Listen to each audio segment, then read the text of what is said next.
Bugungi mavzuyimiz o'sha kommentariyalarda ko'p muhokamalarga sabab bo'layotgan va menga ko'p yozishadi o'sha обратный клапан, ya'ni kimdir vzrывной клапан deydi. Xullas kalom, o'sha uyingizdagi suv isitgich aristonlardagi himoya vositasi o'ng tomonga qo'yilgan. E'tibor berib qo'ying. Kimda bo'lmasa darhol qo'ydirib oling mutaxassis chaqirib. Bu ortiqcha bosimda mana bu yerdan suv tomib qoladi. Bir xil paytlari suv tomadi bir xillarda. Bu degani ichkarida ortiqcha bosim bo'lganda mana shu yerdan suv tomizib qoladi. Ya'ni aristoningizda o'sha yorilib ketishi, teshilib qolishi, xullas kalom ariston shishida oldini oladi-da, mana shu yerdan suv tomizib qoladi ortiqcha bosimda. Eng asosiysi, men sizlarga aytmoqchi bo'lganim, ko'pchilik muhokama qiladiki, buni mana bu yerda samarasichasi bor, mana plasmasda mana bu yerda samarasichasi bor. Aka, shuni nimaga bo'shatib qo'ymadingiz? Bo'shatib qo'yish kerak, yechib olib tashlash kerak deydi. Men sizlarga bitta narsani aytaman bu haqida. Aytishimdan oldin videoga bitta like, podpiska tugmasini bosmagan bo'lsangiz, podpiska bosib qo'ying. Bizda yanada yangi ma'lumotlarimizni ko'rish uchun albatta podpiska bosib qo'ysangiz, hammadan birinchi videolarimizni ko'rib borasiz. Toshkent bo'ylab kimga ariston, duh kontur, remont qilish, o'rnatib berish, chiska, tozalash xizmatlari kerak bo'lsa, mana shu yuqoridagi raqamlarga bemalol murojaat qilaverasizlar. Murojaat qilgan kuningizda o'zida borib, sifatli, samarali, malakali ustalarimiz menga telefon mana shu raqamga qilganlarga o'zim borib xizmat qilib beraman chiroyli qilib. Xullas kalom, yana bitta yangilik Vodiy xalqiga, marg'ilonliklarga asosiysi Xolmatulla ukamiz mana. Xolmatulla ismlari Vodiy bo'ylab ariston xizmatida yuribdi. Ishonarli, chiroyli qilib beradi ishlaringizni. Teshilgan, yorilgan aristonlarni ham yamab chiroyli qilib o'rnatib beryapti. Insof bilan narxlarni ham juda skidkada qilib beryapti.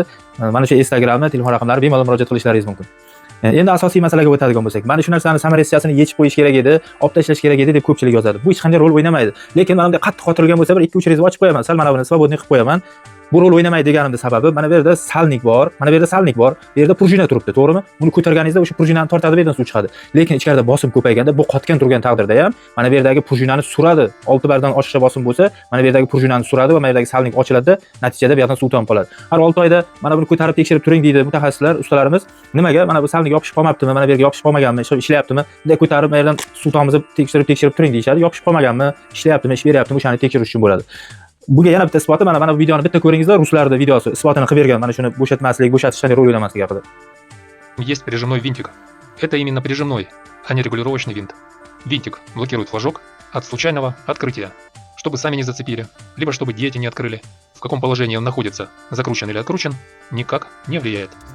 Videoni ko'rdingiz, to'g'rimi? Salomat bo'lasizlar, videolarimizga bittadan like bosasizlar. Xudo xolasa, aristonlar, duh konturlar haqida yangi ma'lumotlar berishda davom etamiz. Euroclement bilan ishlaymiz. Euroclement nomer 1. Zapchaslari mana zapchaslari haqida ham mana shuncha zapchaslari korobka oldimda turadi zapchaslar. Borgan xonadonlarimga mana shu zapchaslardan olib boraman. Original zapchaslar hammasi. Bu Xitoy zavod Xitoy. Bu yerda mana Termovat italyanskiy deyiladi. Italyanskiy tenlarning ismi hammasidan bor. Xullas kalom. Uzu avtomat kabellar, mana magnanotlarning turi bilan hammasi original zapchaslarni hammasini mana shunday yig'ib olaman. 400-500 dollarlab zapchas olib qo'yaman. Boradigan xonadonlarimga shu zapchaslardan olib borib qo'yib beraman. Salomat bo'lasizlar. Bittadan like bosib ketasizlar.